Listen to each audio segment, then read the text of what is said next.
Olá, companheiras e companheiros do Sérgio. É uma grande alegria estar aqui novamente com vocês para falar sobre os pensamentos e o pecado.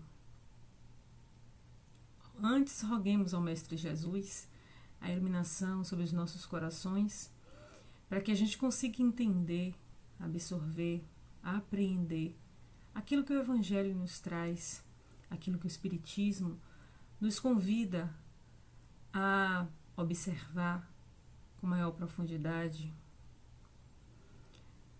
se comprometendo acima de tudo com a modificação íntima, para que isso se reflita de maneira consciente ao nosso derredor, atingindo o nosso próximo com amor e com caridade. Permanece conosco, Senhor Jesus, hoje e sempre, que assim seja. Os pensamentos e o pecado. A primeira coisa que muitas vezes nos convida a pensar sobre esse tema é que será que todas as vezes que nós pensamos de algum modo errado, equivocado, nós estamos pecando? Vamos partir do princípio de que o espírito é a inteligência do universo. Abaixo da inteligência suprema, somos nós, espíritos encarnados e desencarnados, que povoamos com a nossa inteligência todo o universo. O restante é matéria, de tal maneira que só existem três coisas: Deus, o Espírito e a matéria, conforme nos afirma os espíritos que participaram da codificação. A partir deste princípio de que somos os produtores ou os coprodutores do pensamento, a gente se pergunta se todas as vezes que produzimos algum tipo de pensamento, se as consequências desse pensamento se aplicam de maneira imediata. Ou melhor dizendo, se todas as vezes que a gente pensa algo de mal, existe uma consequência imediata negativa relacionada a esse pensamento. Vamos nos aprofundar aos poucos e começaremos a pensar sobre o pensamento. O pensamento é atributo do espírito, não é o espírito em si. Daí a gente já consegue concluir que, sendo o pensamento um atributo, ele não é o espírito em si mesmo, ou seja, ele não é a tradução de tudo que nós de fato somos. Ele é um atributo nosso, quer estejamos encarnados, quer não estejamos, e nos encontremos na condição de erraticidade, que é aquele espaço entre as encarnações, em que o espírito toma fôlego para adentrar numa nova experiência reencarnatória. Pois bem, o pensamento é atributo do espírito e ele veicula as nossas características, né? Só que temos que pensar o seguinte: o pensamento nosso, ele é livre? Alguma coisa coloca obstáculo a esse pensamento, ao nosso atributo que caracteriza a vida inteligente? Nós temos que pensar, relacionado ao pensamento, o conceito de liberdade. Somos livres para pensar o que quisermos. Existe alguém ou algo que nos impeça de pensarmos? Existe algo que interrompa o fluxo do nosso pensamento? Os espíritos da codificação dizem que não, que nada obsta o nosso pensamento, que no pensamento e através dele nós somos livres. Porém, será que existe uma liberdade plena, total, quando não existe consciência? Vamos nos questionar a respeito disso. E a partir desse questionamento, vamos pensar se a nossa consciência se encontra no estágio que nós estamos agora, em toda a sua plenitude. De tal maneira que é importante associarmos consciência, pensamento e liberdade. Porque, se assim não o fizermos, vamos chegar à conclusão de que, sendo o pensamento o princípio construtor que molda, que constrói através da manipulação, quer seja física, quer seja na força da vontade, para os espíritos mais evoluídos do que nós, a gente vai pensar que pensou, plasmou, pensou, materializou. Só que existe um espaço entre o nosso pensamento e a imediata consequência do que ele produziu. Nós pensamos muitas vezes durante o nosso dia em diversas coisas. Será que todas essas coisas se concretizam? Será que nós temos força suficiente para materializarmos tudo o que nós pensamos? Por que eu estou fazendo tantos questionamentos? Para que a gente retire do tema de hoje esse peso da culpa que muitas vezes nós trazemos, enquanto seres encarnados no mundo de provas e expiações, o peso que colocamos nos nossos pensamentos negativos. Obviamente, eu estou aqui me referindo àqueles que já se comprometeram com um novo princípio ético. Pensemos e recordemos de Paulo de Tarso. Ele diz assim: por que o bem que eu desejo eu não faço? E o mal que eu não desejo mais, eu ainda faço. Isso é uma pista, nos dá um indício de que existe um espaço, uma diferença, um terreno a ser percorrido entre o pensar e o agir. Neste terreno, nós conseguimos, inclusive, barrar maus pensamentos. O próprio Evangelho nos diz isso, que existe uma diferença entre pensar, ou seja, o pensamento, e a resolução. O pensamento, que entrecorta muitas vezes a nossa mente durante todo o nosso dia, nem sempre se concretiza. A resolução, ela não só se concretiza por falta de oportunidade. Então, existe uma diferença entre pensar e estar resolvido em fazer algo. Porque entre a resolução e a materialidade, a materialização, que já foi pensada antes, só existe a oportunidade. Tendo a oportunidade, qualquer que seja a resolução que tomemos, vai se materializar, a não ser que algo de fato nos impeça de cumprir isso, ou seja, nos retire a oportunidade. Quando nós nos encontramos resolvidos acerca de algo, essa resolução envolve um conjunto imenso de pensamentos e caracteriza, sim, de forma mais determinante aquilo que nós somos. Nós que nos encontramos agora comprometidos de maneira cristã com a vida, ainda temos pensamentos negativos? Com certeza. Com certeza nós nos encontramos ainda oscilando entre pensarmos coisas muito boas, muito próximas daquilo que Jesus deseja pra gente, e coisas que às vezes a gente pensa e fala assim: meu Deus, como é que eu tive coragem de pensar sobre isso? Como é que eu tive coragem de pensar a respeito desse assunto? Ou me imaginar fazendo determinadas coisas, reagindo de maneira abrupta ou muito próxima da animalidade? Como eu que já me comprometo com Cristo, eu que já coloquei minhas mãos na charrua e decidi não mais olhar para trás, por que ainda penso essas coisas? Ou seja, nós outros que nos comprometemos com o princípio cristão, nos sentimos no dever de repelir esses pensamentos. Então, isso caracteriza, inclusive, aqueles que estão lutando contra si mesmos. Vamos pensar assim, porque se a gente achar que está pensando contra um mau pensamento que vem de fora, a gente sempre está colocando a responsabilidade no outro, no externo, em barrar, em educar os nossos pensamentos. Partindo também desse princípio, vamos concluir que toda e qualquer ação externa sobre nós parte do nosso dínamo gerador e atrativo de pensamentos. Nós atraímos as companhias que estão ao nosso derredor através do nosso pensamento inicialmente.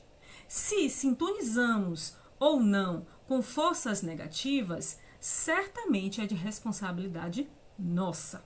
Nos coloquemos nesse patamar de escolha, porque quanto mais nos enxergamos nessa posição, também elegemos os nossos próprios passos como responsáveis pelos construtores de nossa felicidade, como também da nossa infelicidade. De maneira que a obsessão é sempre um passo secundário e não primário em relação a qualquer tipo de interferência nos nossos pensamentos. Nós escolhemos as nossas companhias. Nós escolhemos aqueles que estarão conosco. Não é simplesmente o pensamento imediato que atrai uma companhia negativa. É uma resolução negativa que faz com que espíritos que estão vibrando no mesmo diapasão que cada um de nós se coloque ao nosso lado. É uma escolha. Ainda que a gente não tenha externalizado e tornado consciente para si mesmo, a vontade e a resolução é que são mais fortemente atrativos para companhias desagradáveis ou não.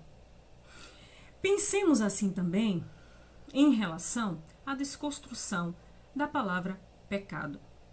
Eu particularmente não gosto muito de utilizar essa terminologia, porque eu acho que as palavras, elas têm um valor associado a cada uma delas, né?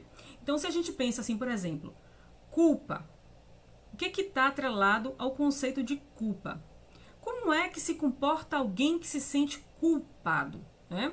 É alguém que muitas vezes, ou na maioria das vezes, pratica um autojustiçamento. E nem sempre nós estamos muito bem referendados para poder agir com justiça, inclusive em relação a nós mesmos, né? As leis divinas estão aí, imutáveis, perfeitas, e elas agirão sobre nós, através de nós também, de maneira inquestionável. Não precisamos colocar sobre nós, sobre as nossas cabeças, os nossos ombros, mais peso do que Deus, inclusive, colocaria. Claro que eu estou aqui falando de maneira comparativa, porque Deus não coloca peso em nada. Somos nós que atraímos ou repelimos. De tal maneira que a justiça se cumpre através do reequilíbrio e do aprendizado. Então, vamos trocar culpa por responsabilidade? Porque aí, ao invés de sermos justiçadores, digamos assim, inventando aqui uma nova palavra, nós nos tornamos responsáveis, conscientes pelas nossas atitudes. Então vamos trocar culpa por responsabilidade e pecado por erro ou insistência no erro. Porque associado à palavra pecado, traz uma outra palavrinha que não pertence ao vocabulário do espírita, porque ele não acredita nisso. O espírita não acredita no inferno, né? O espírita não acredita em troca de favores celestiais. O espírita acredita na evolução, no erro como uma oportunidade de fazer diferente. Nós estamos nos reeducando pouco a pouco, e eu acredito, e aqui agora coloco com responsabilidade de uma opinião minha, eu acredito muito na força das palavras e acredito que não é simplesmente trocando termos, mas nos tornando cada vez mais consciente no que vibramos e no que pensamos. Se já estamos falando aqui, nesse instante, sobre pensamento, vamos pensar de maneira diferente sobre o nosso destino, sobre a nossa caminhada, substituindo pecado por erro. Mas um erro que não é simplesmente um deslize. Voltando para o Evangelho, no capítulo 8, é uma resolução. Vamos nos lembrar de uma passagem que o Cristo fala, e que é repetida, inclusive por aqueles que não se consideram cristãos. Aquele que estiver sem pecado, que atire a primeira pedra. Aquele que nunca errou, que atire a primeira pedra. Ou seja, todos nós, de algum modo, cometemos erros e insistimos nesses erros. Eis a diferença entre um deslize, de um pensamento malsão aqui e ali, e uma insistência nesse pensamento. É a respeito disso que nós estamos envidando todos os nossos esforços para nos reeducarmos. É um novo compromisso. É uma nova oportunidade, porque a reencarnação é inclusive isso, uma nova oportunidade para fazermos diferente. Aquilo que outrora não tínhamos consciência total e plena, e de fato ainda não temos, mas temos mais do que tínhamos antes. No máximo, podemos pensar assim: estamos numa nova existência, recebemos a bênção da reencarnação e estamos repetindo os mesmos erros. Estamos fazendo as mesmas coisas que fizemos em outras existências. Ou seja, estamos estacionados. Vamos pensar assim: no mínimo, é isso que uma nova existência nos oferta. Mais do que isso, a reencarnação não é oportunidade para refazermos os nossos passos. Não é um novo compromisso? Novas relações que vão nos provocar novas ocasiões de acertarmos, nos acertarmos inclusive com as leis divinas. Por isso que é importante a gente pensar conscientemente sobre a nossa vida. Santo Agostinho, também no livro dos Espíritos, nas questões finais, nos dá uma pista do que devemos fazer. No final do nosso dia, a gente para e pensa o que a gente pode, na nova manhã, fazer diferente. É isso que nós estamos fazendo aqui. Quando analisamos os pensamentos e os pecados, nós precisamos deslindar como se dá esse processo, como podemos mudar os nossos pensamentos de maneira que não provoquemos os mesmos erros. É um novo compromisso. Mesmo que lá na frente a gente erre um novo erro, isso é da vida, é comum, né? Quanto a isso, a gente não precisa se sentir pesado. Meu Deus, eu errei mais uma vez. De fato, nós como seres que partimos da simplicidade e da ignorância, será que já conquistamos a total consciência? Será que nós podemos nos dizer no ápice da evolução espiritual? Será que estamos? A gente sabe que não, nem biológica, nem espiritual. Ainda estamos a caminho. Que caminhemos com menos peso sobre os ombros.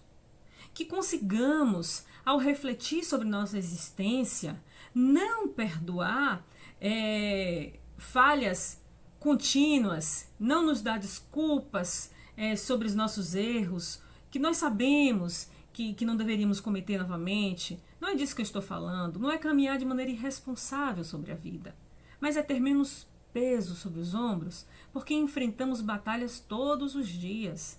Batalhas que acontecem muitas vezes dentro de nossa mente. Porque pensamos sobre nós mesmos algo que está equivocado. Nos vemos como incapazes muitas vezes. Nos colocamos na posição de pecadores sem remissão. Estacionamos nessas condições, não fazemos novos compromissos, não aproveitamos as novas relações para errarmos, inclusive, novos erros. E aí caímos nesse lugar de estacionários e somos convidados pelas leis divinas e muitas vezes arrastados mesmo, né? Perdemos a liberdade que tanto prezamos quando falamos do pensamento. Nós somos livres para pensar, somos livres para semear. Porém, aquele que muito é dado, muito é cobrado. E ao servo ignorante não se cobra tanto. Deus sabe que nós não temos a plena consciência dos nossos atos. E isso é muito verdade. Ao relembrarmos o Cristo na ocasião da crucificação, dizendo: Pai, perdoa, eles não sabem o que fazem. A questão que ainda reverbera desde há 2000 anos já aprendemos? Já estamos sabendo o que fazer? Já temos total consciência dos nossos passos, dos nossos atos? Será que somos viajores que dispensam ao nosso lado caminheiros mais experientes, irmãos e viajantes mais experientes? Vamos pensar com mais humildade sobre nós mesmos, porque assim encontramos nossa real colocação. Nós ainda estamos aprendendo a dominar os nossos pensamentos, a corrigir a nossa senda. Precisamos nos enxergar como irmãos muito, muito mais novos do que o Cristo, que veio nos conduzir no caminho. Ao final de contas, ele afirmou: eu sou o caminho, a verdade e a vida. Ninguém vem ao Pai senão por mim. Que nós nos tornemos, conforme nos afirma o capítulo 8 do Evangelho segundo o Espiritismo, bem-aventurados os que têm puro coração, como crianças. Não somente na ideia de puerilidade, aquela ideia de inocência associada à criança, que de fato assim deve ser vista, por necessidade biológica de cuidados, né? Devemos nos associar às crianças com a facilidade com que perdoamos o outro e também nos perdoamos. Devemos conduzir-nos como crianças, e assim afirmou Cristo, para adentrarmos ao reino dos céus, nos tornarmos pequeninos, porque ainda nos encontramos nessa condição. E nessa condição, quando nos colocamos reconhecendo que não temos total consciência, nós buscamos com muita humildade aprender mais. Não aprende aquele que já se considera todo sábio. E imagine, nós nos encontramos no mundo de provas e expiações, o segundo na escala de mundos, segundo ali a analogia que Kardec fez conjuntamente com os espíritos da codificação a respeito da evolução dos mundos. Seria engraçado, inclusive, que a gente já se sentisse no topo da sabedoria nesse mundo de provas e expiações. Temos ainda muito que aprender, sejamos pacientes, sejamos humildes de coração, sejamos puros no sentido de eu preciso saber mais. Eu preciso entender que o meu pensamento ainda se encontra em consonância com o espírito da mesma envergadura moral que eu. Assim, a gente consegue inclusive se perdoar por erro que cometemos e nos comprometermos, tal qual crianças, a recomeçarmos logo depois da queda. Não pararmos o nosso tempo em culpas desnecessárias, em conceitos sobre nós mesmos desnecessários e errôneos. Precisamos ressignificar muitas coisas que aprendemos sobre a caminhada do espírito. Nos desvencilharmos do medo. O medo é tal qual uma reação biológica que não pensa, que não reflete, nos empurra muitas vezes para resoluções impulsivas. Nos encaminha para as mesmas resoluções. Nós estamos aqui ressignificando essas resoluções. Cada um de nós, e eu acredito que vocês, eu mesma, e todos aqueles que decidem seguir o Cristo, tomaram uma nova resolução, que é mudar o próprio pensamento, a própria condução de vida, a própria ética. Diante dessa resolução, é que nós vamos, pouco e pouco, educando os nossos pensamentos, de maneira tal que hoje, depois de algum tempo, feito esse compromisso, talvez não nessa encarnação, inclusive, numa existência anterior, nós não nos encontramos com pensamentos mais sãos, mais refletidores da vontade de Deus para a nossa vida. Deus não deseja de forma alguma que nós nos afastemos da bondade, do amor, da pureza. Se isso ainda é um reflexo das nossas ações, é aí que nós devemos envidar os esforços, modificar os nossos pensamentos, nos comprometermos. E esse compromisso ser construído tijolo a tijolo, de modo consciente, andando devagar, porque temos pressa de nos encontrarmos em harmonia com o universo, em harmonia com as leis divinas. Não vamos nos apressar por uma santidade na qual não faz parte do nosso repertório de crenças. Assim como não existe no nosso repertório de crenças a ideia de pecado, ainda que essa palavra seja repetida, inclusive no Evangelho, muitas vezes, no Evangelho segundo o Espiritismo, muitas vezes, vamos ressignificar o significado disso, dessa palavra, né? Ainda que olhemos para os nossos erros sobre o diapasão do pecado, vamos nos dar a oportunidade de pensarmos diferente também a respeito desse conceito de santidade. Porque o conceito de santidade nos empurra para uma outra coisa que o Cristo combateu com muita veemência. Com mais veemência do que o erro, a hipocrisia. A hipocrisia nos faz pensar sobre nós mesmos com valores que não possuímos. A hipocrisia nos faz confundir as palavras que proferimos, os conceitos que muitas vezes são simplesmente gravados com aquilo que somos. É preciso o equilíbrio para andarmos no caminho do meio. Nem nos sentirmos culpados, nem nos sentirmos não merecedores das benesses da vida, nem nos colocarmos na posição daqueles que já merecem tudo, porque confundem aquilo que acreditam com aquilo que vivem. E muitas vezes de modo proposital. Quantas e quantas vezes vemos no Evangelho Cristo combatendo com muita força e muito esforço os hipócritas da sua época. Por quê? Por que Jesus, ao ter contato com aquela que foi acusada de adultério, que adulterou a relação conjugal, porque ao ter contato com aquela mulher que foi pega em erro, ele foi todo amor, todo compreensão, mas ao ter contato com os hipócritas, ele vibrou de modo diferente. A hipocrisia é o maior impeditivo de modificarmos os nossos pensamentos e as nossas atitudes, as nossas ações. A hipocrisia nos afasta de modo incalculável, dentro do tempo, de cumprir as leis divinas. Todas as vezes que nos equilibramos, nos tornamos mais voltados para comportamentos hipócritas, adiamos, uma vez mais, a chance de modificarmos quem somos. Os hipócritas são aqueles que já se encontram prontos.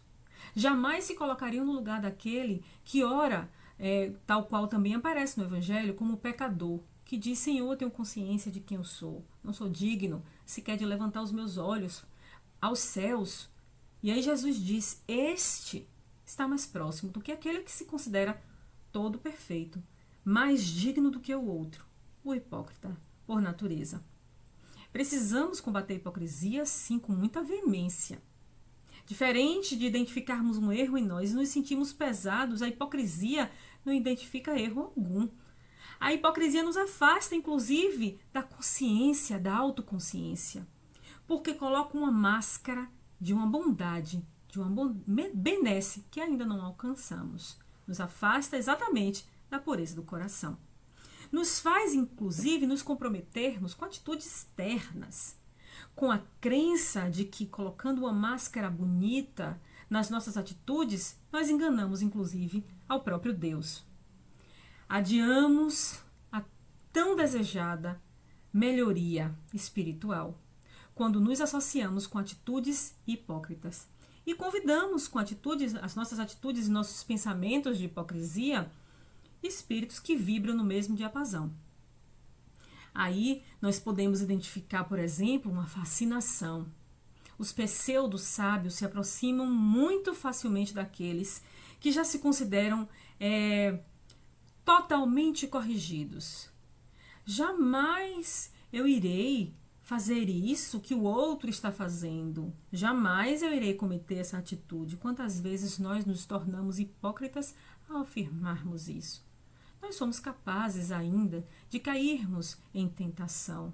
Se assim não fosse, Jesus não nos ensinaria.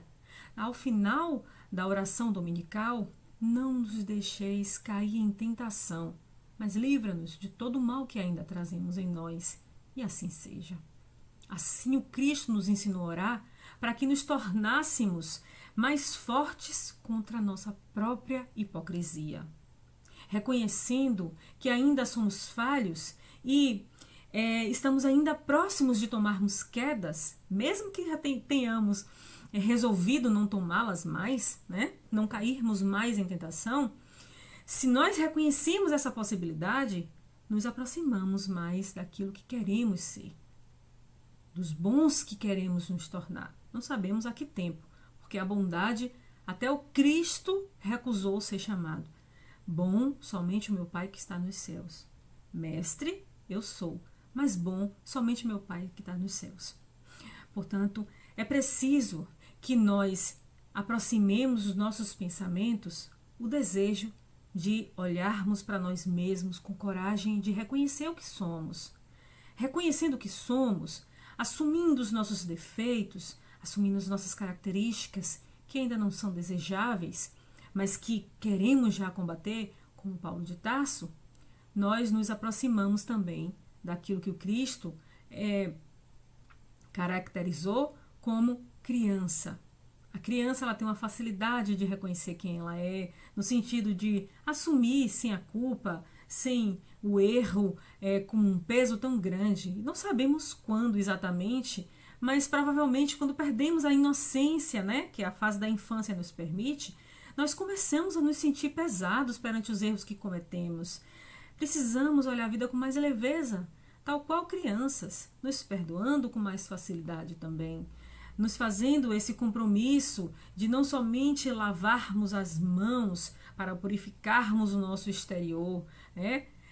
Se estivermos enlameados como crianças que brincaram, né? Que se permitiram errar, que sujaram suas vestes exteriores, mas o seu interior se encontra puro, porque o seu coração encontra ali a pureza, a alegria, a leveza, as características mais positivas associadas à infância, estaremos mais próximos daquilo que consideramos a salvação, que é a caridade em si, né? Porque fora dela não existe salvação. Mas se estivermos límpidos, maquiado tal qual adultos, bem penteado tal qual adultos, apresentando as características mais desejadas por nossa sociedade contemporânea, nos aproximando inclusive dos fariseus que conseguem gravar todas as questões ali do Livro dos Espíritos ou da Bíblia, ou seja lá qual religião ou crença ou doutrina que nos associemos. Se estivermos assim muito límpidos ao mundo, desconfiemos de nós mesmos, né? Do outro não, deixa que cada um faz o seu trabalho sobre si mesmo, mas desconfiemos de nós. Será que já estamos puros o suficientes para nos apresentarmos a Deus com a nossa consciência tranquila? Será que não investimos demais a energia no nosso exterior, lavando as mãos, tornando puras as mãos, mas nos alimentando de coisas tão impuras a ponto de mancharmos o nosso coração? Nos lembremos que o coração, como o Evangelho nos mostra, é a fonte dos pensamentos puros ou impuros. As nossas emoções, os nossos pensamentos, eles são nascidos de desejos impuros porque o nosso coração ainda vibra na impureza. Se assim nos encontrarmos, existem aqueles que já estão mais além na caminhada e que o coração vibra já em outros valores diferentes do que ainda se encontram comumente aqui no mundo de provas e expiações, e esses vêm ao nosso encontro e influenciam os nossos pensamentos. De tal maneira, como nos afirma o Livro dos Espíritos, de ordinário são eles que vos dirigem. Isso não significa dizer, mais uma vez, que os espíritos tomam as nossas resoluções, mas atendem às nossas resoluções. Então, purifiquemos, nos comprometamos a aproveitar essa encarnação que tem uma finalidade para cada um de nós, mas a finalidade maior e comum a todos é nos melhorarmos, aproveitarmos as relações, as oportunidades para nos tornarmos pessoas melhores, espíritos mais conscientes de si mesmos. É para isso que nós encarnamos.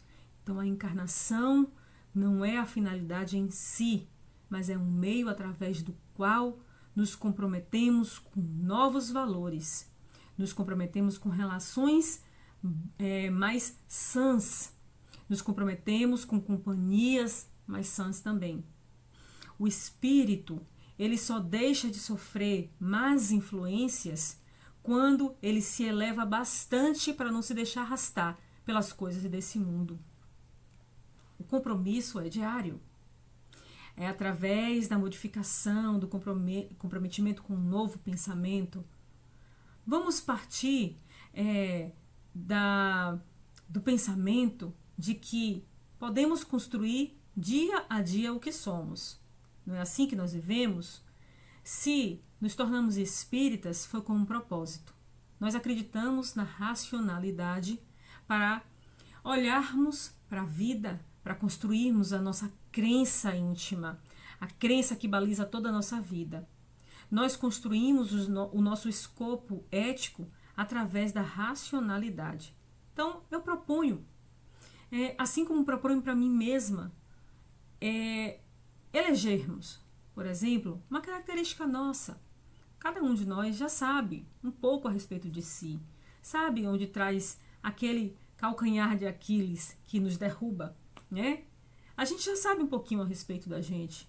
A gente elegeu o espiritismo como uma proposta ética de vida, não foi à toa, né? Se nós já temos esse desejo de, ao nos tornarmos espíritas, olharmos a nossa vida através desse prisma racional, nós podemos escolher, inclusive artificialmente, de uma maneira de influenciarmos a nossa vida, sermos o espírito influenciador do nosso próprio destino, né? E aqui é uma proposta, com certeza, não é uma imposição, não é ali uma coisa que nós encontramos no Livro dos Espíritos de maneira literal, mas uma proposta, né?